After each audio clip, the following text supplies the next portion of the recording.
Hello everyone. We'll get started here in just a second. Gonna give folks a little bit of time. So drop in the chat, say hi. If you wanted to join the Discord, it's http or s adafru.it/discord. We'll get you in the Discord server.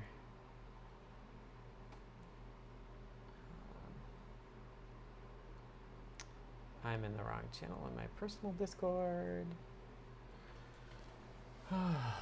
Aloha, Deshipu. Hi, CircuitMatter on YouTube. Oh no, if my camera does this, I think it's like this cable or the plug has been a problem.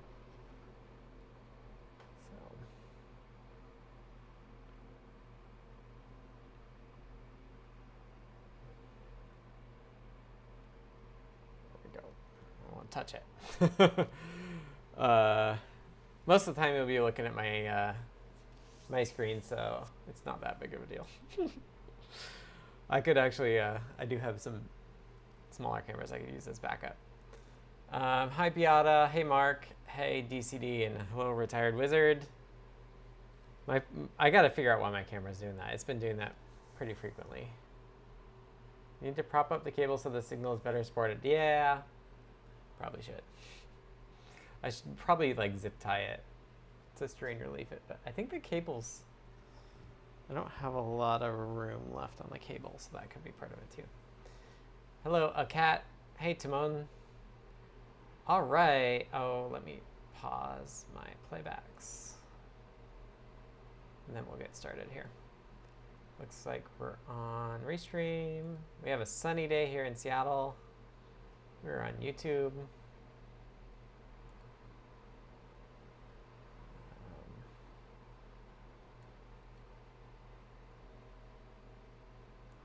Okay, let's get going. So this is, hello everyone. My name is Scott. I go by Tannude Online. I work on CircuitPython for Adafruit. So what is CircuitPython? CircuitPython is a version of Python designed for little tiny computers called microcontrollers. Here's an example of one, although this is kind of this is a prototype. And actually, so this is a prototype RP2350, if I remember right. It was hand soldered, so all the gunk around here, that's what it is. But so this is a little microcontroller, little tiny computer. Adafruit puts it on boards like this that make it really easy to interoperate and add things to it. In particular, or of interest on this board, this is a high-speed TX ribbon cable, which you can do DVI video out, which is very cool. Earlier today, these RP2350 feathers went in stock. I will pull it up just in a bit to see if they're still in stock, but I think it was somewhere on the order of like 400. So if you haven't picked up an RP2350 yet, check out that feather. It's one of the few boards I think that breaks out the HSTX stuff. Lamore is working on an HSTX to HDMI plug adapter, but I don't think it's in the shop yet. Adafruit is an open source hardware and software company based out of New York City. I live and work in Seattle here, so I work remotely for them in my own space here. If you want to support me and Adafruit, you could do it by supporting Adafruit since they pay me. By going to Adafruit.com, purchasing hardware there. I said it a bit before, but this middle chat here is Discord, which you can join by going to the URL adafru.it/discord. And that's a chat that happens all week long. It's not tied to the stream. So if you want to get more involved and be able to chat with other friendly folks from the Adafruit community, that's the place to do it. This is a deep dive. This is where I kind of like come on the stream and talk about what I've been working on. I also take questions. So if you have any questions about CircuitPython or electronics or stuff, I'll try my best to answer them. I make no promises. I might refer you to something else, but I'm happy to answer questions throughout the course of the deep dive. Some of the best or most helpful stuff I think has been like tangents that I've taken to talk about how things work. So I'm not great at documenting things up front, but I'm happy to cover stuff and go into the weeds. I'm typically talking about like the C internals to CircuitPython, but I've gotten back to working on CircuitMatter, which is our Python implementation of the Matter protocol. The Matter protocol is meant to be a interoperable, like industry-defined IoT protocol for smart lights and dimmers and things like that.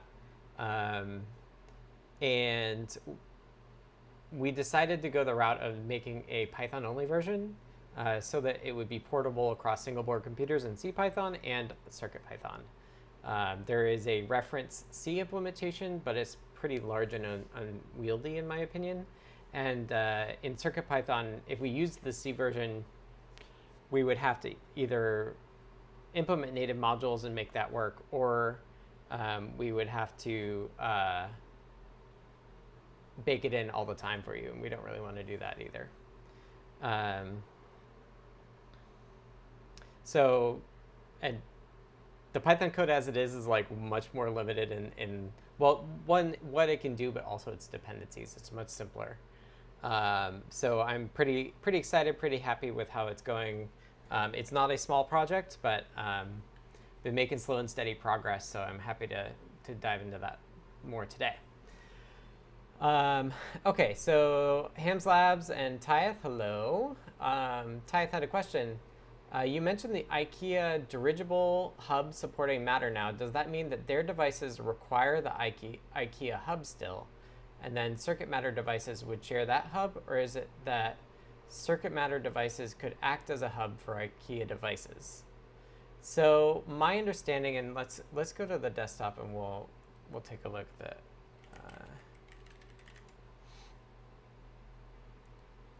the Dirigera thing. Let's go to the desktop. So this says introduces Matter support for the hub. So any smart products connected to the hub will be compatible with the smart home platforms that use the Matter standard. So what this does is it's bridging what they say the IKEA Zigbee world with Matter. So their devices will still until their devices support Matter directly, IKEA smart devices will require this hub to speak Matter to the rest of the world. And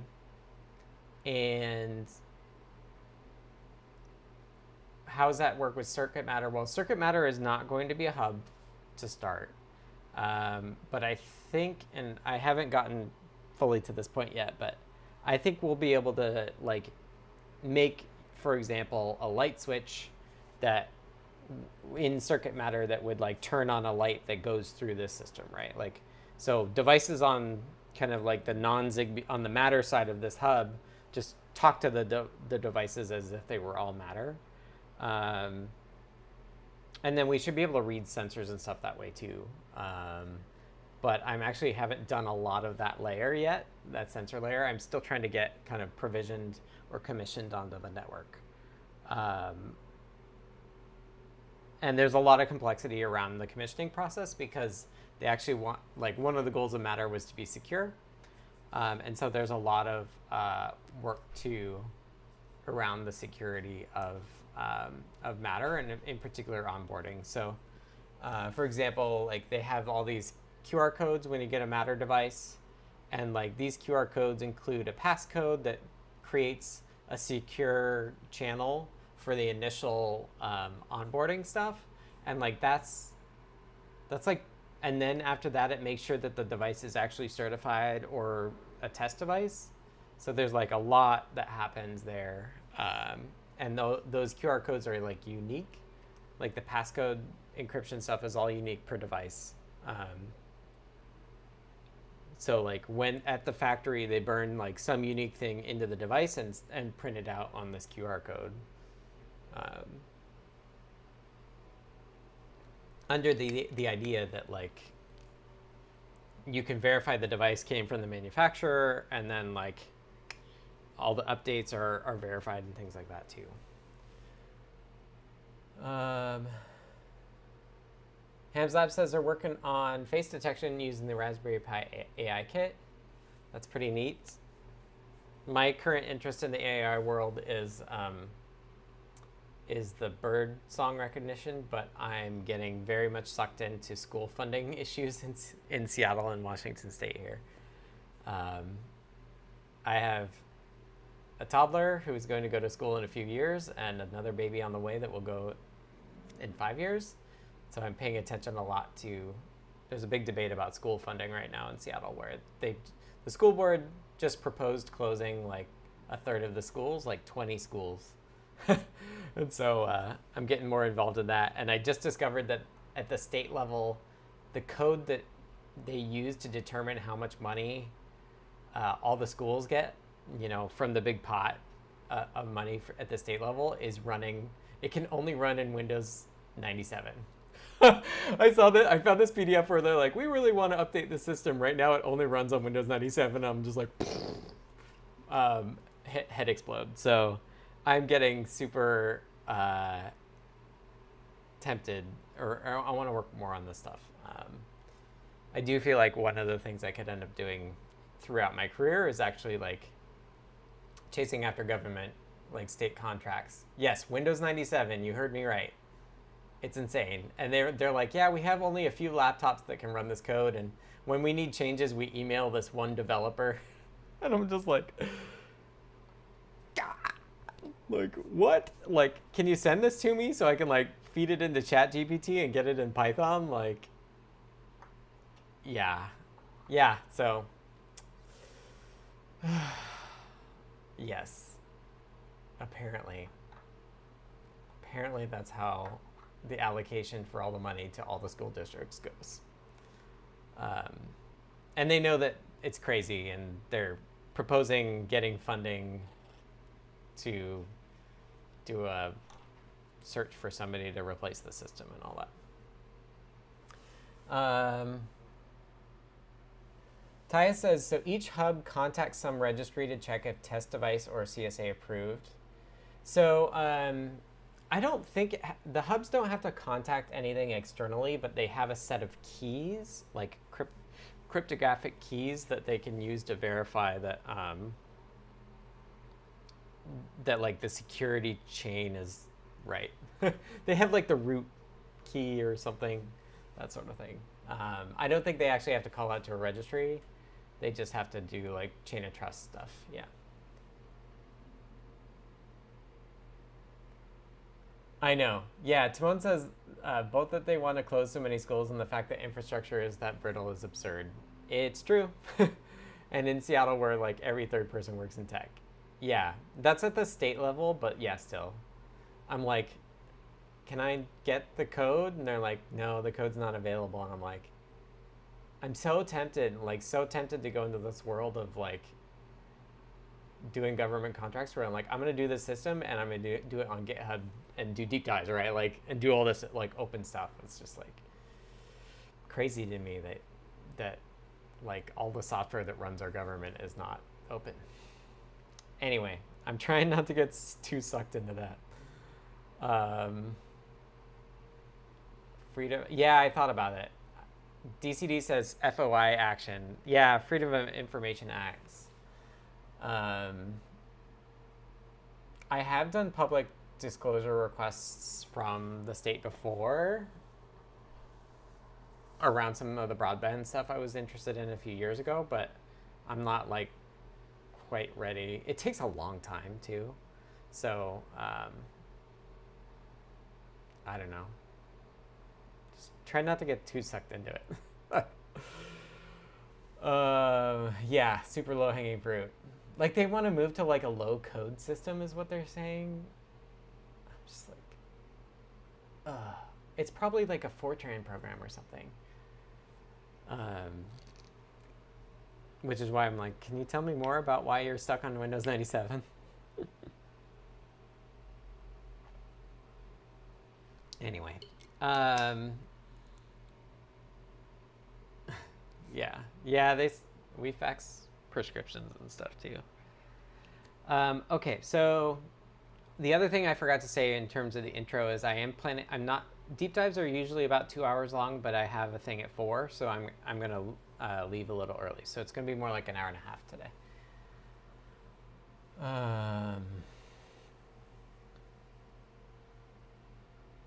Maybe Windows 97 could be an access database. Yeah.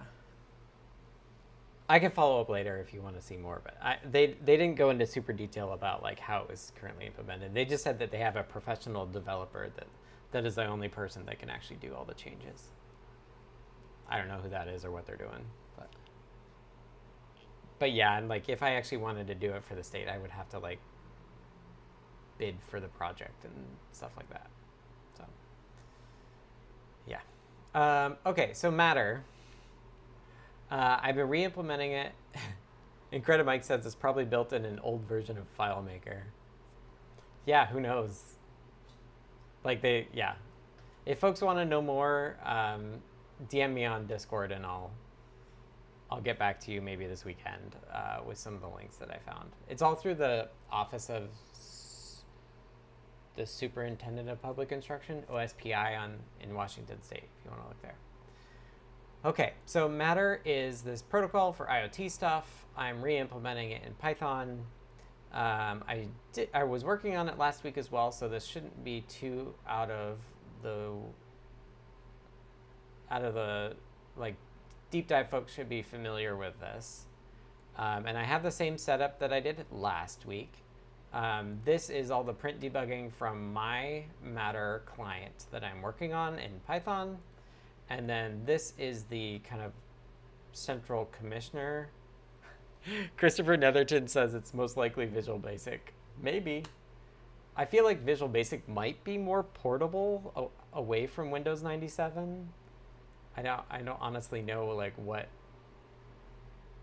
would stick you on Windows 97, but anyway, it's an interesting challenge. Yeah, trying not to rabbit hole on. I'm like, my brain just exploded when I saw that today. Screaming, there's got to be a better way.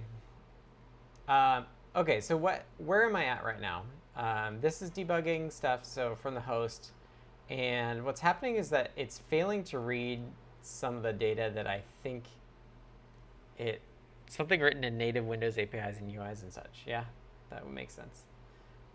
So what's happening is that it's doing a read request, which let me show the layers. Do I have the layers up again? So we talked about this last week, but there's all these layers. So we're working in the application layer here. I'm working in CPython right now, just based on the like standard socket API, which gives this and then everything down, except the endianess stuff, which I just do a subprocess call for.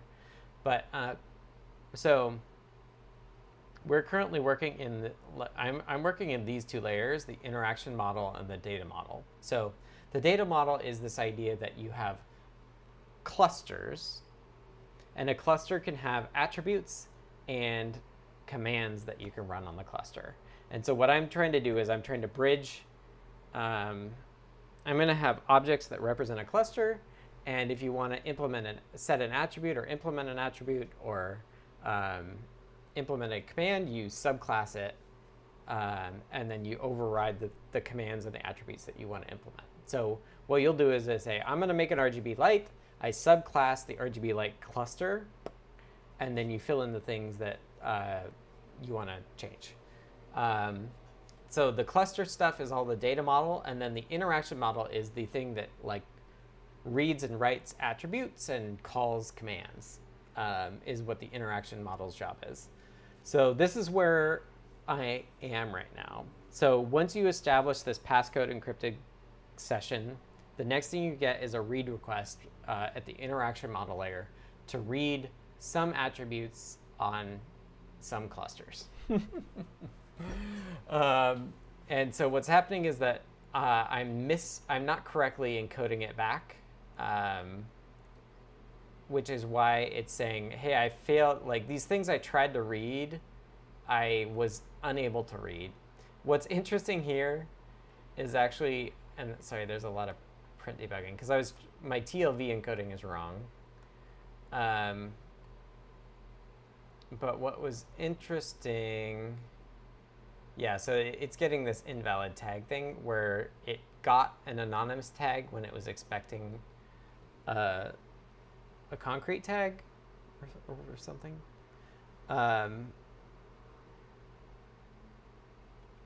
But it's funny, it fails to parse it, but it still moves from, like, there's 2 steps of reads, read commissioning info 1 and read commissioning info 2. It gets another message. So this is index and the byte that it received. And it's going through and reading everything. And it's actually like rereading it a bunch, which I was surprised by. Something like this C++ code is in theory supposed to run on devices too. So I was surprised that it was like rereading things. But in the end, it says, "Oh, these things I tried to read, and I think I'm responding correctly to them. I'm not responding correctly, but I should be responding to them."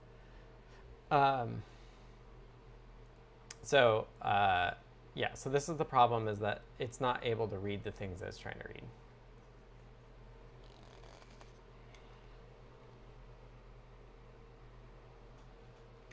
And then it goes, once it fails, it goes into this cleanup phase where it's actually it's invoking something else. And then right now it's actually like crashing. So yeah, work to be done. Device commissioning failure, key not found. Key not found. Commissioning complete for node 1, except it didn't work. So this is what I'm trying to run down right now. I already found one issue where struct members have tags and the 0th tag wasn't being included. You can see that if we look at the diff of what I've done in our tests. I had this test where it was omitting the 0, 0.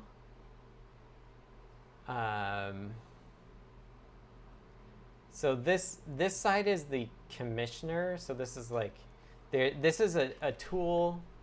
This chip tool is kind of the like hub side, so to speak. It's the thing that's administering the network. In the spec, it's called like the commissioner, the thing that commissions devices. So I'm using their code to commission, and it's nice because I can add debug prints and stuff to their C++ code to figure out where things are going awry. And then this tab here is all my prints for, these are my prints for what we're responding with and how we think we're encoding it. So this is the device side. Python side's the device side. And I think what I got to is that I had this notion of an anything member, because if you look in the spec, I'm doing report datas. Report data message is the response that I'm doing, and then the values of attribute reports are packed into it's an array of attribute report, IB, whatever IB stands for. And then there's an attribute data, and in the attribute data, there's data version, path, and then there's also variable. Or the type of the anything, or of the data is variable, which kind of throws me off. This is like bridging the, like, in the data model world, we know what the type of the attribute is, but when we're moving that into this like interaction model transport, we lose like some information about that.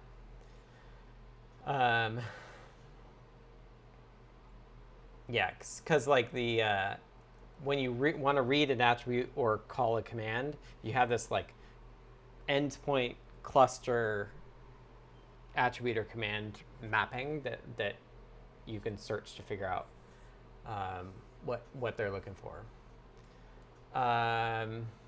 So yeah, I think what's happening is that I'm not encoding the anything parameter correctly.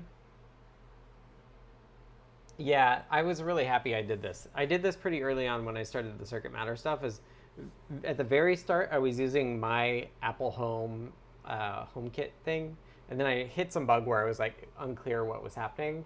It's like, oh, I should really get this working from my own computer, this test code instead, because I like have no insight as to what code's running on on the Apple HomeKit stuff. So being able to do that here is much nicer, and getting all the debug prints and stuff. Even though I'm printing out a lot right now. Okay, so I think what's happening is that it's parsing all the way to the anything member now. If we look, this is the parsing for the command, which we don't really care about.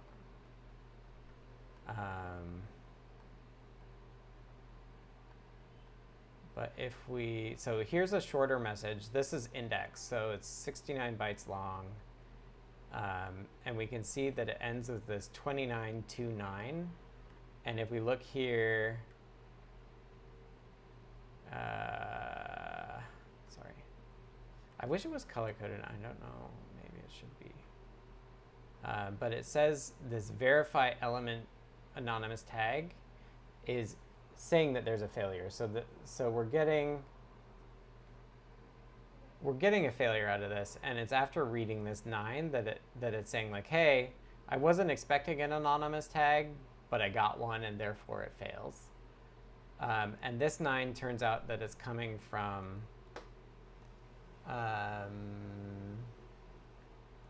the anything member, I think.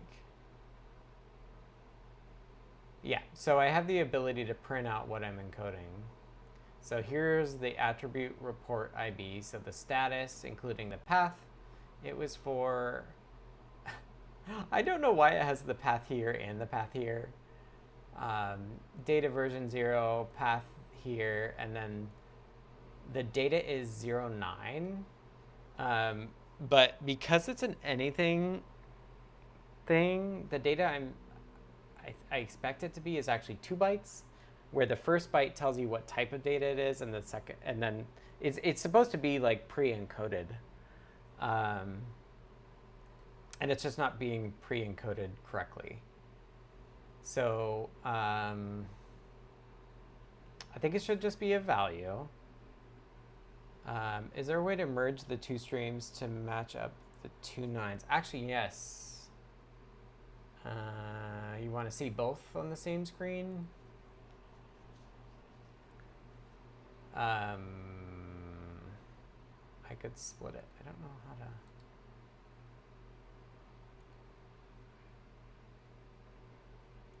If I just split here. Like, this feels very fragile to me. Export.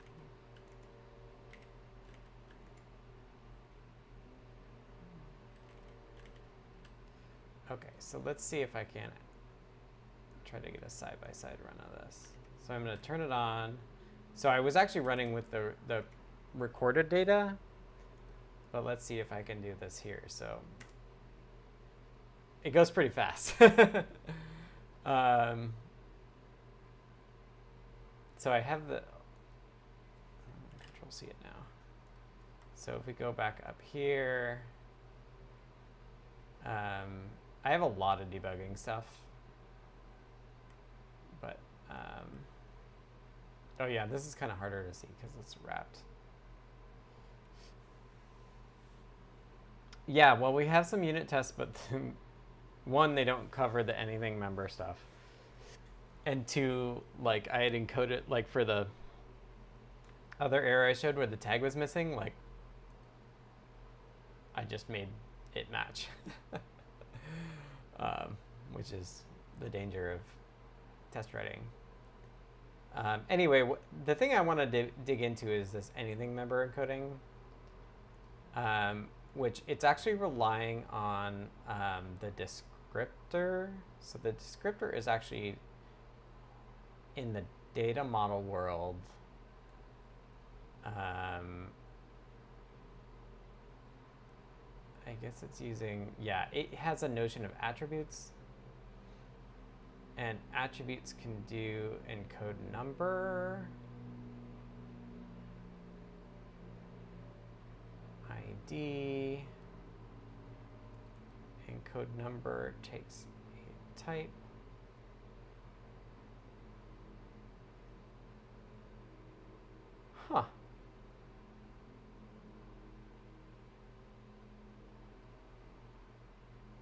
length.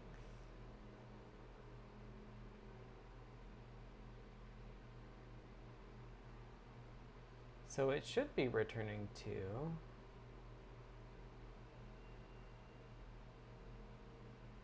And I have not implemented error for everything else.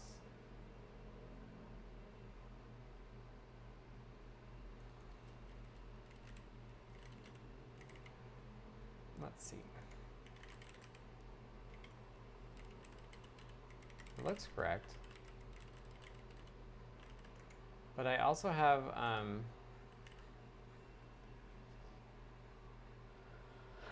yeah, DCD says, what about having your PC talk to another implementation to see what other devices respond with?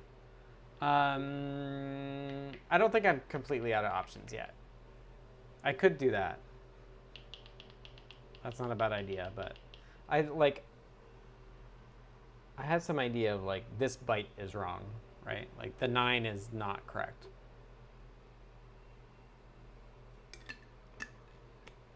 And the 9 is coming from here. So instead of running it again, I'm just going to run it with the captured data. Because I'm basically I just want to replay the same process. I don't actually need to run the server, so it's been quite nice. Let's look for number.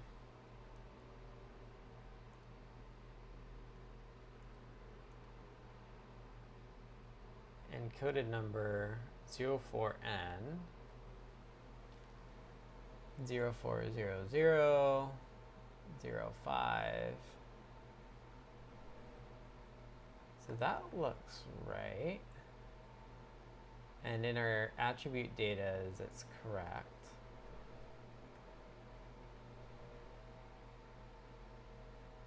So it looks right there. If we go further down into here, I'm looking for that. Interesting, this says memory at.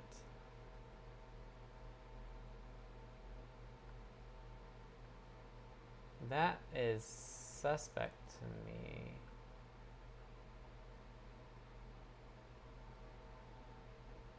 Like, how is it getting?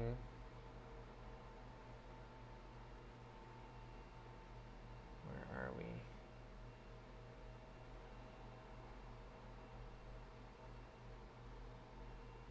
Maybe what I should do is stop. Stop printing so much. Encode tag, encode element. Yeah, let me trim down. Like I'm doing a lot of prints.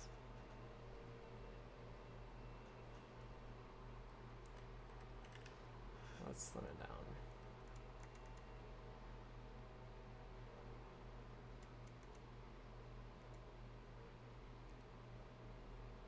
A lot of them are here.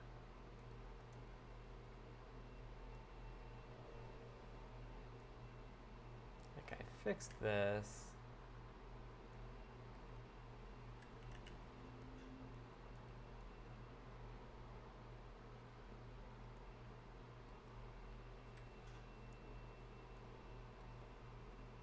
Let's So right now you're relying on just the documentation specifications and your implementation of it. Pretty much, yeah. The spec is quite detailed.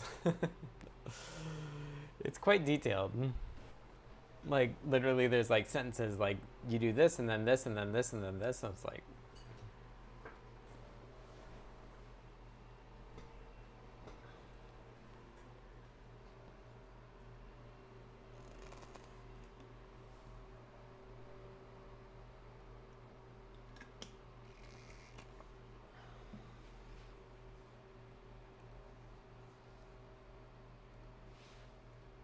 so we'll slim it down, we'll replay it, and see where that leaves us.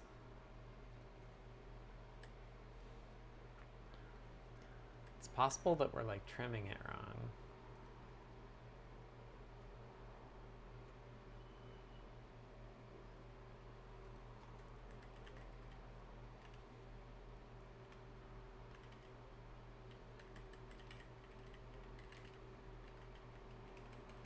Let's do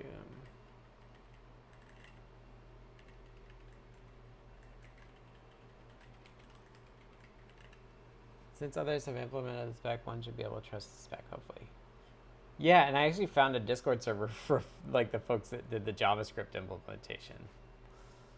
I was like, why did they do this?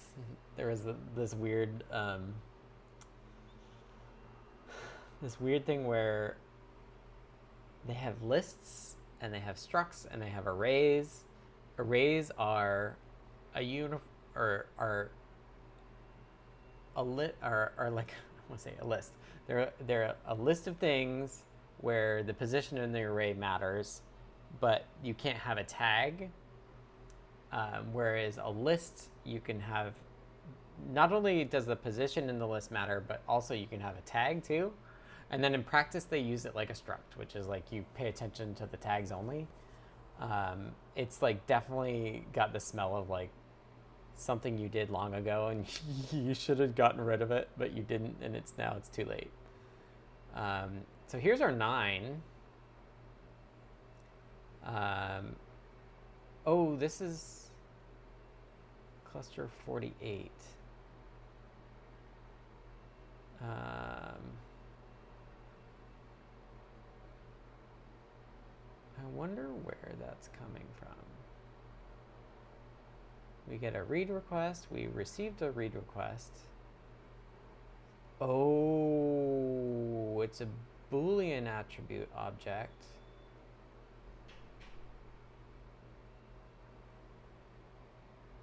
Which makes sense. It's a 9.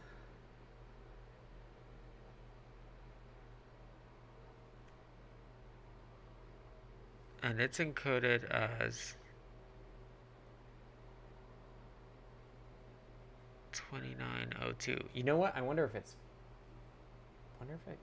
fixed it.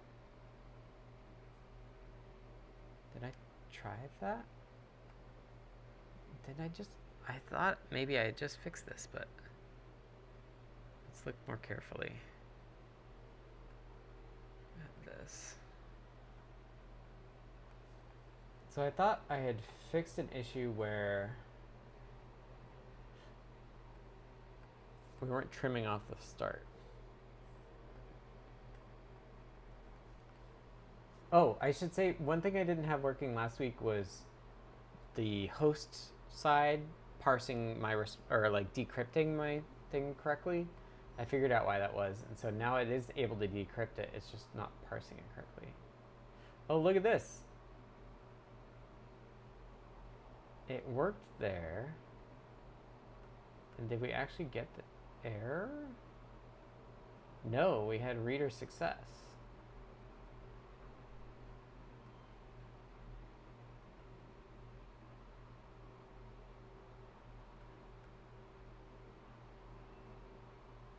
Suppress response.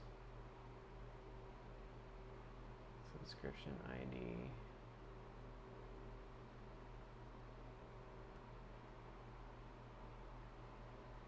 Read element.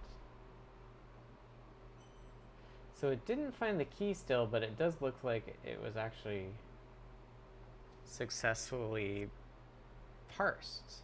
So I fixed the bug. I fixed the bug, except it's still not working.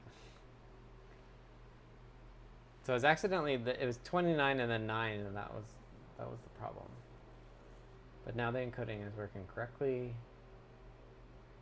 That's in the code here, it's this. So I wasn't accounting, so the first, anything member stores it already encoded because we don't know the type.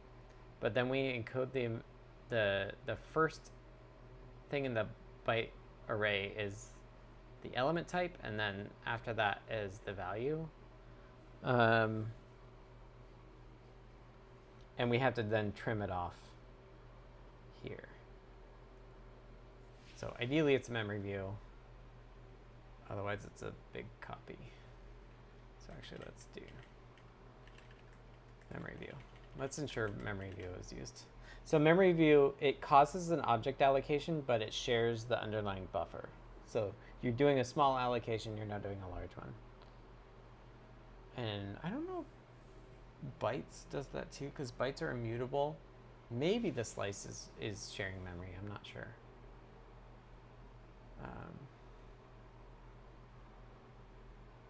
Okay, so I think what I want to do actually now is I want to get rid of this TLV reader read element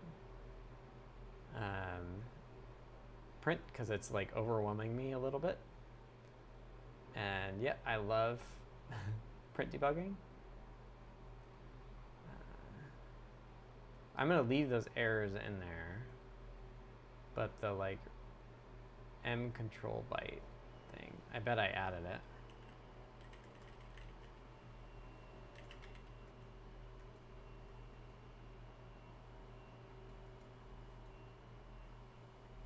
Yeah, you can see the color here shows that I changed it.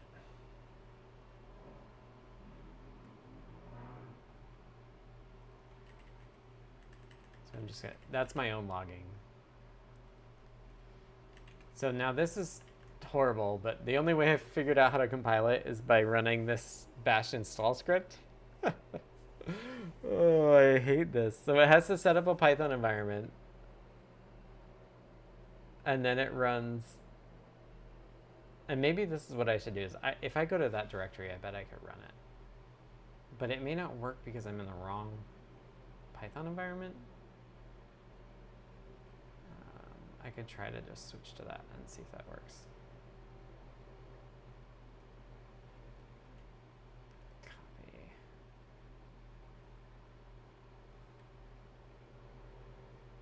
If I move, actually, you know what? I want to do that somewhere else.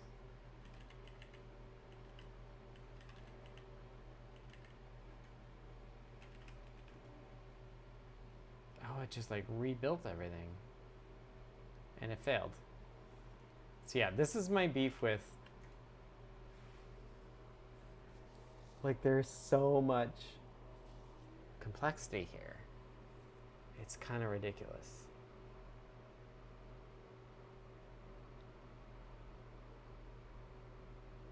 Okay, so that worked just fine. I don't know why. So let's get our device going. Not in recorded mode, because we're going to run this side. And we ran again, and we're done. So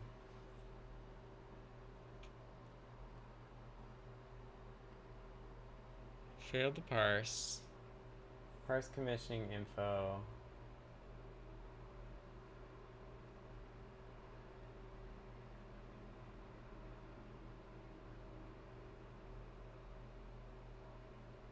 Report error, reader success. That's good. Suppress response, more chunked messages. Processed event reports.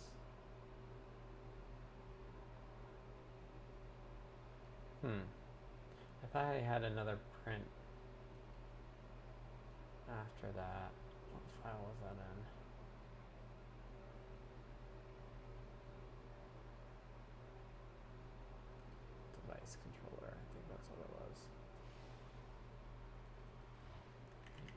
data. Is that what it was? No.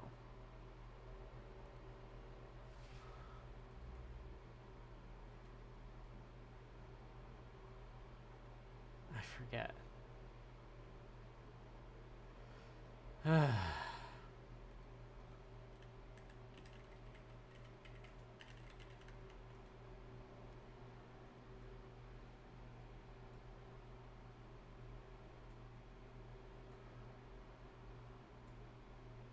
On attribute data. Oh, it's in read client.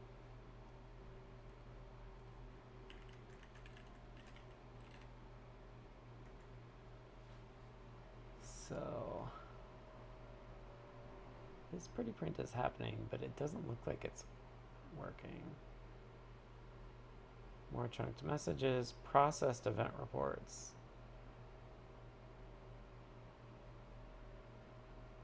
Ah, so we're failing before we finish here. So let's just say chip log detail after reports error. And then there's a way to print the error.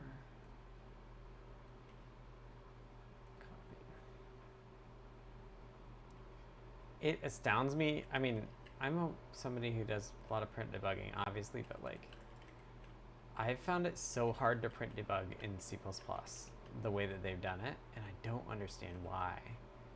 Like, why can't, like, isn't there a toString where you just give it the object and it prints it out? Like, it's not that hard. Like, why is it gotta be so weird?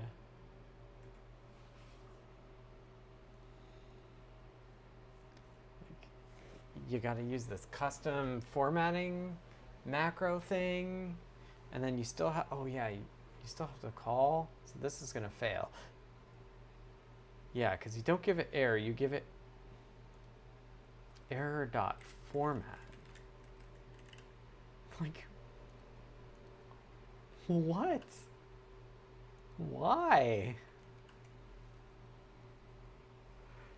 Late hi from Costa Rica. Hello, Fede2.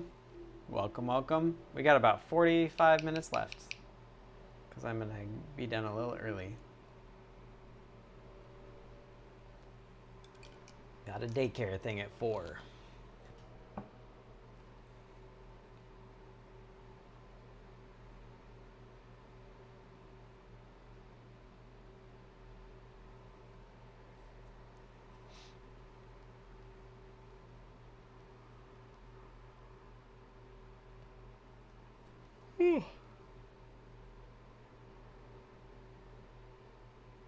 Okay.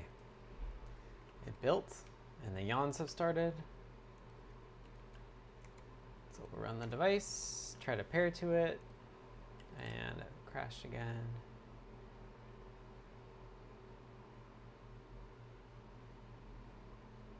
Attributes error, wrong TLV type in ListParser.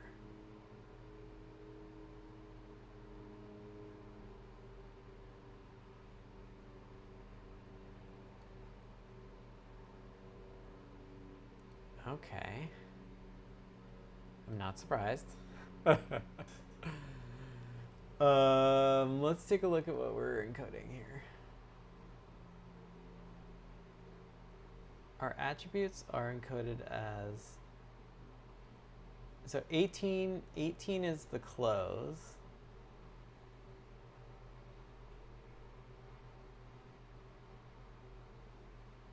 $26.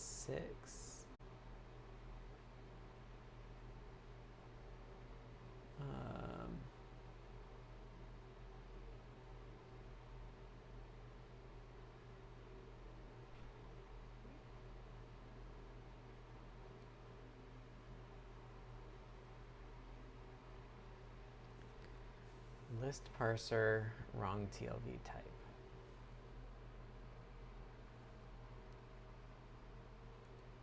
I thought It's the array on the outside because it's an array of lists.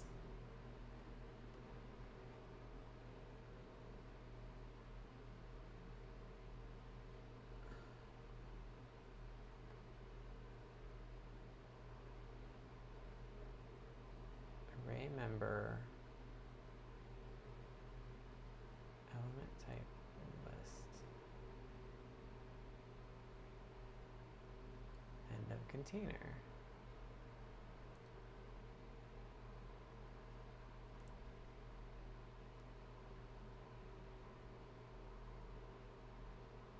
Oh, you know what?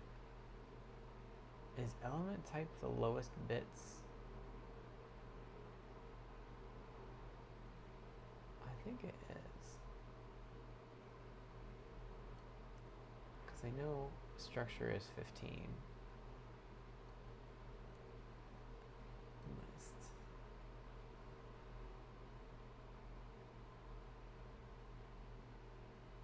I think that's right.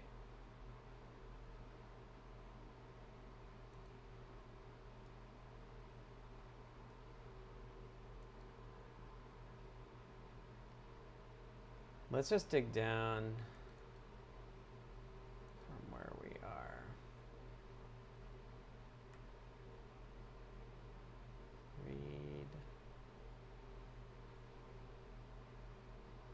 Read client. Attribute report error. Get attribute report IBs. Find element with tag at your attribute report IDs, and then can we go to this? Oh, great. Oh no. Definitions of init. No thanks. That's not what I want.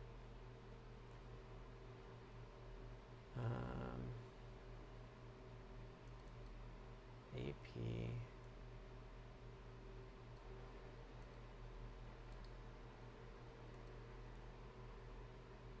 At your report. Can I go to this? Definition of parser. Great. Namespace, attribute report IDs, builder, parser. It's an array parser. Array builder.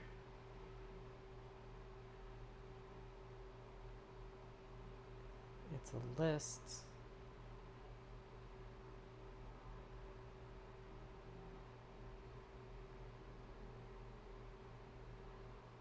Would it just be 17?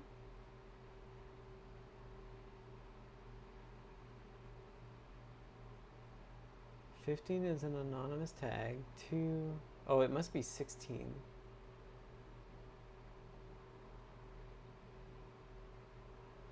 Wrong TLV pub type in ListParser.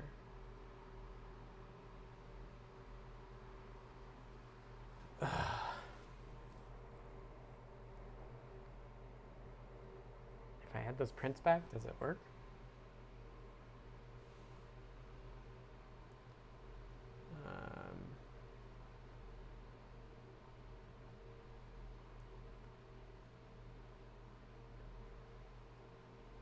What repository is ListParser.cpp in? It's in project chipped connectedhomeip. It's in this one.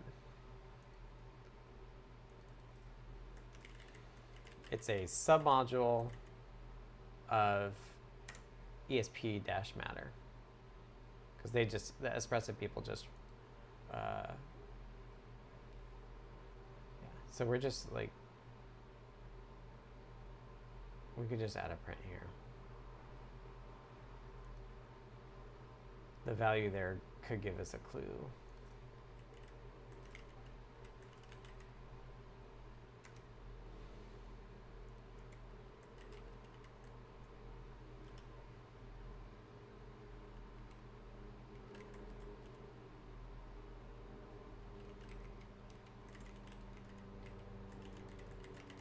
I guess I'm just like so far out of like, this is gonna complain because it doesn't, I don't know how to print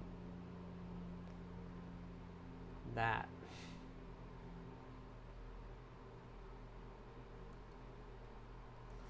Doubt that'll work. It'd be nice to know what it thinks it is, because that will tell us the value.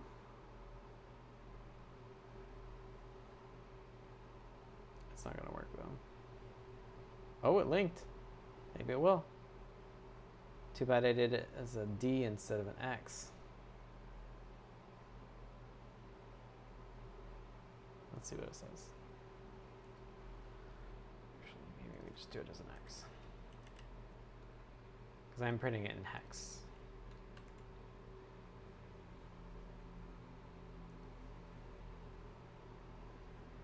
It's just, yeah. And then this whole build system where it's like a bash script that's installed and like I use a shell that's not bash, like brings me back to like, why isn't everything just Python? I do have a bias. I think Python's really easy. It's really easy to read, really easy to debug. This stuff is not. All right, let's see. How are we incorrectly decoding?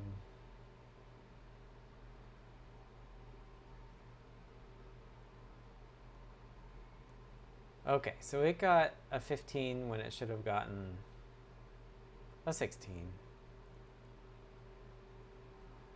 Looks like I got it the second time too.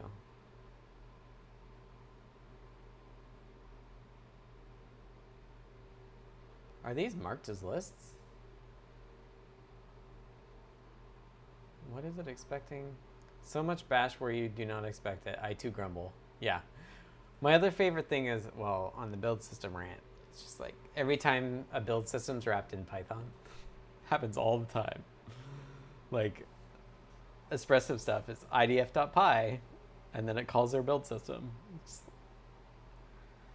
silly. I wonder what it's expecting to be a list.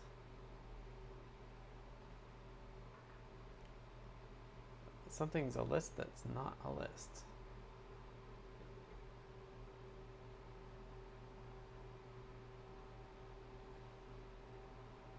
Wrong TLV type. Like, command path is a list. Maybe I'm not.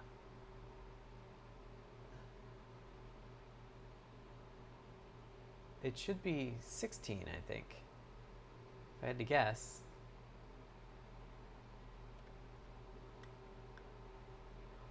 Or are these 26s?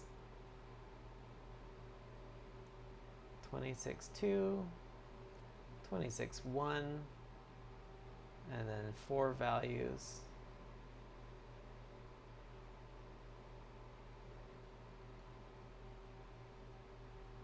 Of course, I'm looking at the wrong thing. The thing that's having problems decrypting is this.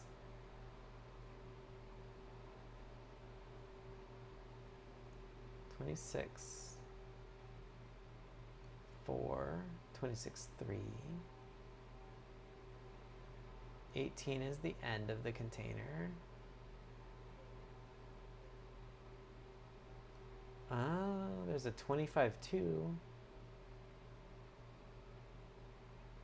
25.2, 26.3, 26.4. 4 is 48. Birdie in hex? Yeah, it is. So the first entry in the list is wrong.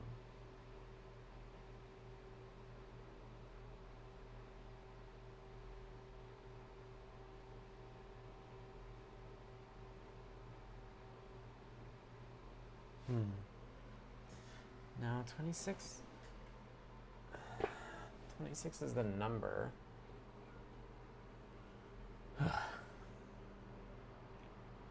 26 is a number. 25 is a number with 2 digits.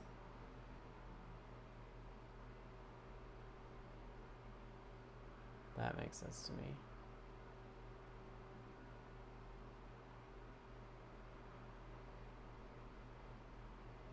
Two, 3, 4. And then 35.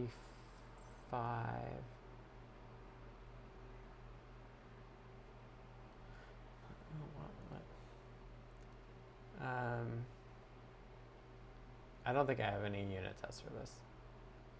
It's totally possible the element type of list it's different.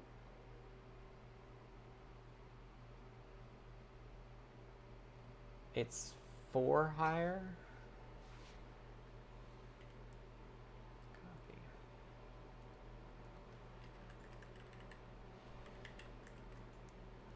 It is 17. Let's double check that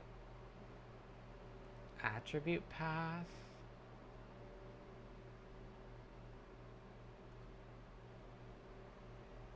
Report data message. It's array of attribute report IB. Attribute report IB is an attribute status and an attribute data. Oh, is this warning me? Attribute path IB is a struct or not a struct. Attribute path is a list, but you're storing it as a struct. That would do it. List. Maybe I should just do it as container member. Although it kind of finds that. Yeah, maybe I should make a container member. Okay, let's try it again. That seems suspect. All right, well, crashed again. Not surprised. Key not found. Failed basic commissioning. ListParser got a 17 this time. Concrete attribute path. Attributes report error success, which is good, but then it failed to read basic commissioning info, key not found. So why is that? Hey, look, the print worked. Ah, this is maybe what. Actually, you know what I can do? I can rearrange like that. So now we're getting it printed out correct. Yay! Endpoint cluster attribute.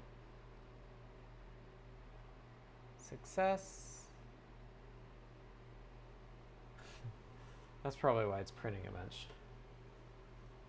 Okay, that's cool that it's actually printing it out now. Let's see. Oh, but it didn't work here. Invalid TLV element. So the longer version still didn't work. Which I'm not surprised by. Processing report data.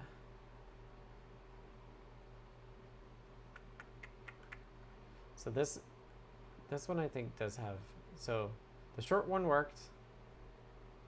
This long one did not. I wonder if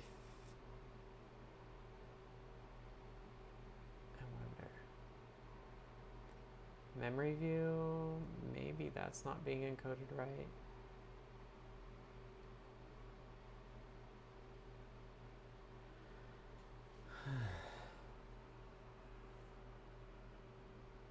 And one trick I could do is I could give these unique data versions.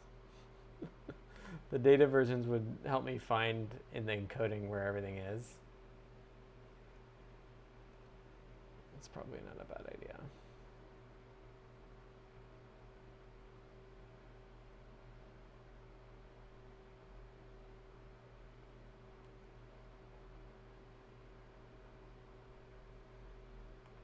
So processing report data.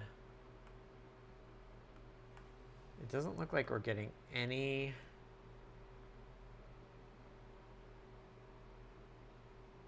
reader init vars, and then it crashes at the start. Like the report data right from the start is wrong. Cluster 38 not found.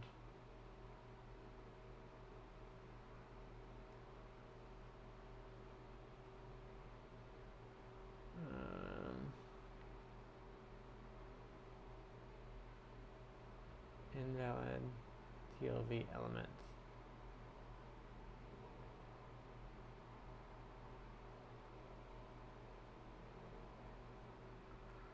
I really wish it would tell me where it was. Like, which byte did you barf on?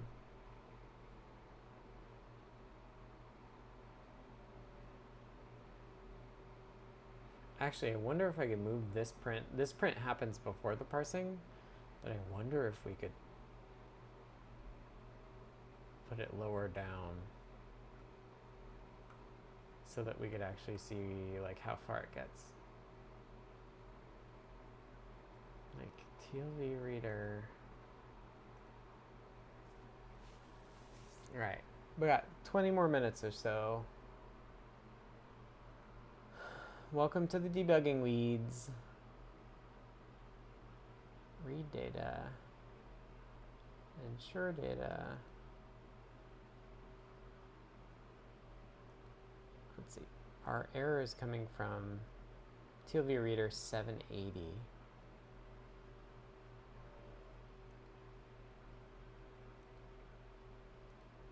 So if we go up here. Oh, look. I even gave myself a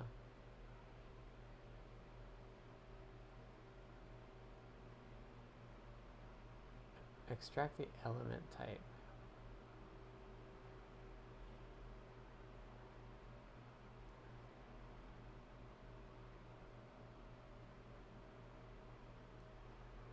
Here, let's move this print that I had added for previous issues. Down there.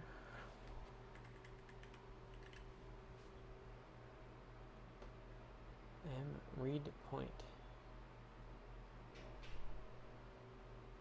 Read element.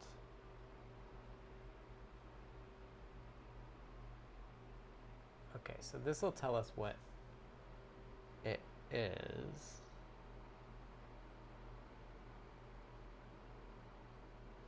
And I think we could probably do chip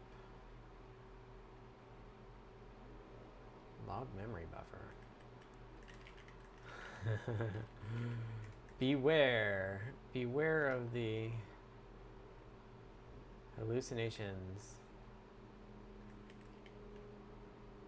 But what I'm also going to do is I'm going to do Control P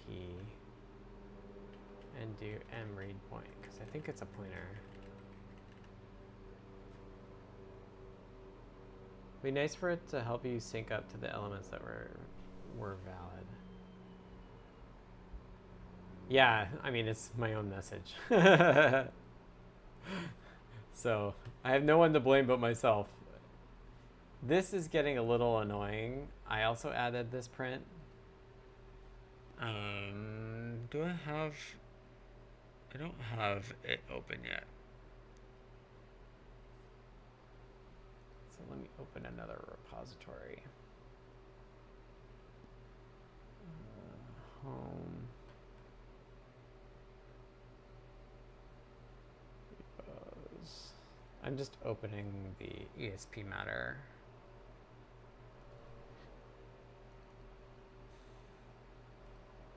Repo. So this way I can take a look at all the prints I've added and remove them. So this is in read client 565. If you do Control P, you can do read client 565. Go right there.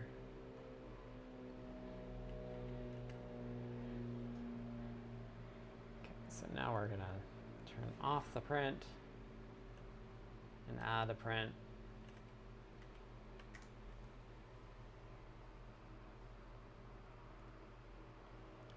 And we'll see. If we could get this figured out in the next 15 minutes, that would be awesome. That would be worth... I mean, I've fixed some other bugs today, so I'll do a push here shortly anyway. But like I said, like it's just been like slow and steady. Bug after bug. Slow and steady, making like small progress.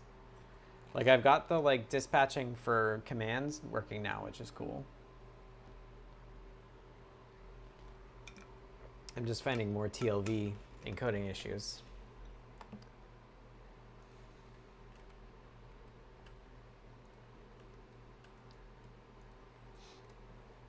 Okay.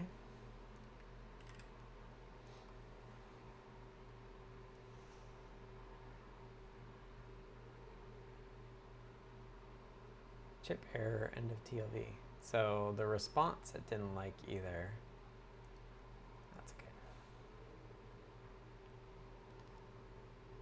Okay, so here we go. The second one works. The first one doesn't. Look at it read the memory over and over again.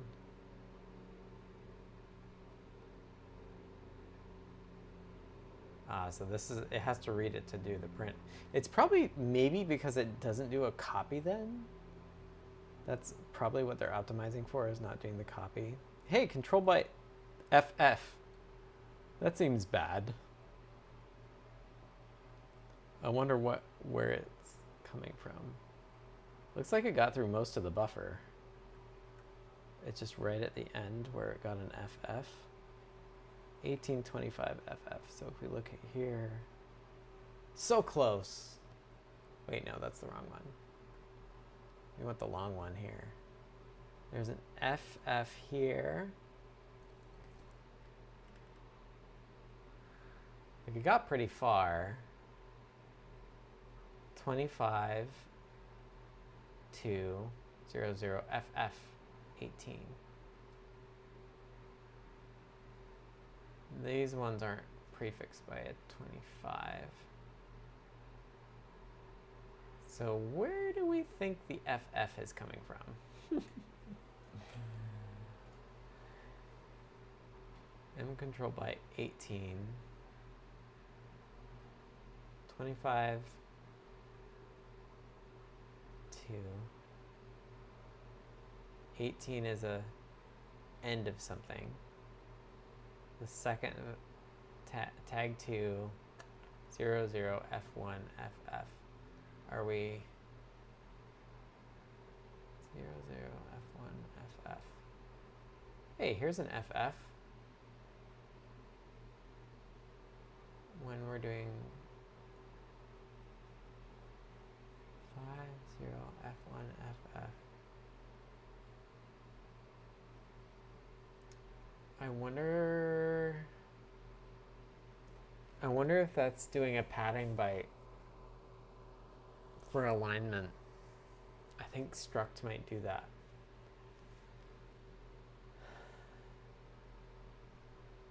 That's kind of my guess, is that there's an attribute 40, where we're doing a half word and it's doing an FF padding for us, even though we don't want it. Encoded number 50F1FF.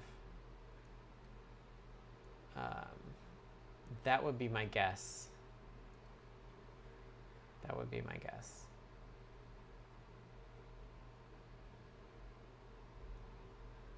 Let's just go to struct. You're failing me. I think that's in CircuitMatter data model bit length format string.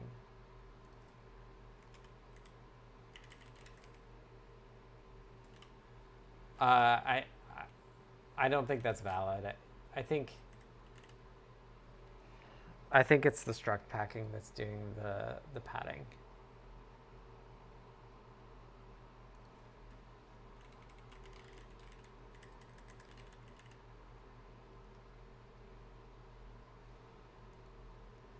So now we don't have to change it. We can just do the recorded version. We're highlighting FFs here. We're getting this 50F1FF. And number format BB, BB, BH. And the BH is giving us the extra byte.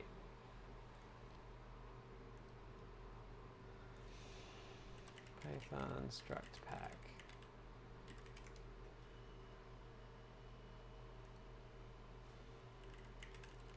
Padding.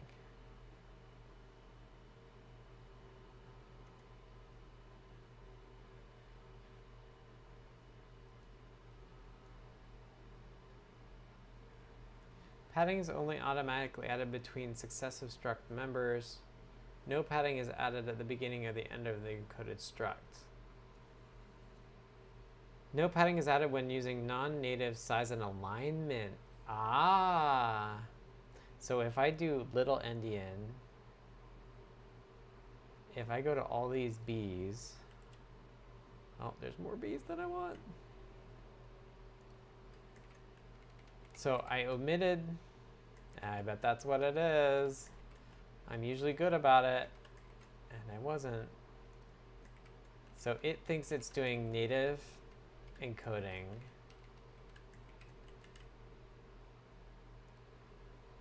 But I don't want native encoding.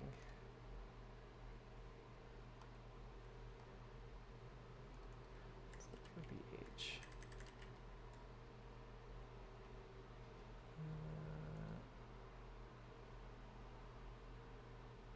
So now it's 05F1FF. So that that's right. So the FF1 is the vendor ID, because it's the test vendor ID. Okay, so this looks right. I think that's what our problem was. Let's see how far we get now. Boop. I think that's a good place to stop.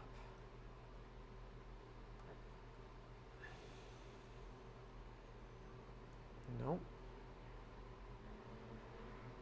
Still failed to parse. The second one works still. How far does the first one get? Malformed interaction model attribute path ID. That's a new error. That's a new error to conclude on, I guess. Processed event reports. What happens if we print out? That is progress. We might need to like fill stuff in. Suppress response, and then it should do a print.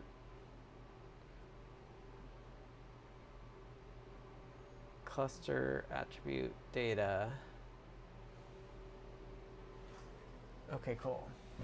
So now we could go back to that read element and we could comment it out. That's in TLV parser, TLV reader. This one. This one's the one that's giving us too much information. Okay, folks, I'm gonna wrap us up. Python struct. Turns out there's another reason you want to give it the endianness, is that it won't pad stuff. It wasn't padding with FF, it was padding with a 0. Okay, and then on the CircuitMatter side, I'm gonna just stage everything and get it backed up for the weekend. In fact, I could be a little bit more diligent and skip all my debug prints. I'll stage that. I don't really care if debug prints are in it. One cool thing is you can highlight and then hit stage lines. This doesn't, that is okay. This is a fix. This is a fix. These are fixes.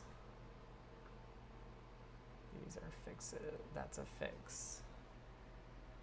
This is a fix. This was trying to debug.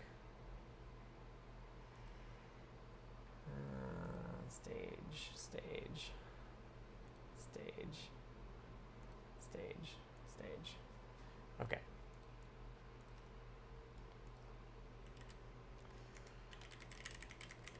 Git commit, more TLV encoding fixes.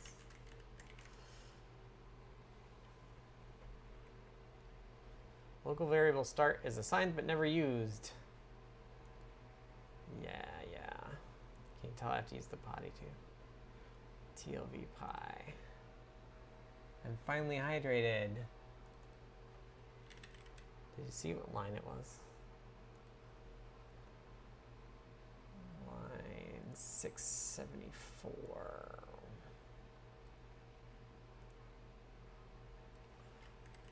That was for debugging. Oh no, this is going to be annoying.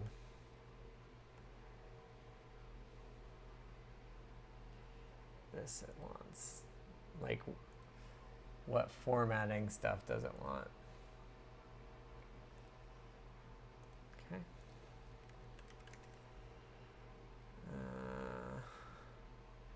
I thought I did that.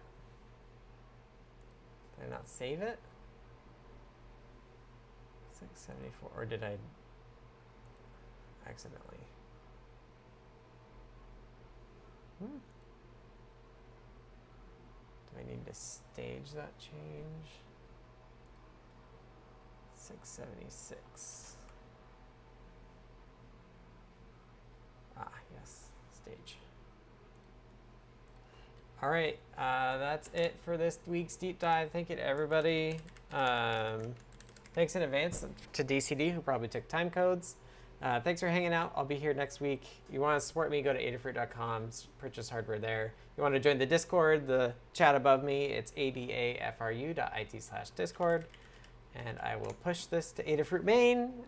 If you want to follow along with the CircuitMatter stuff /contribute, go to github.com/adafruit/CircuitMatter and help us out.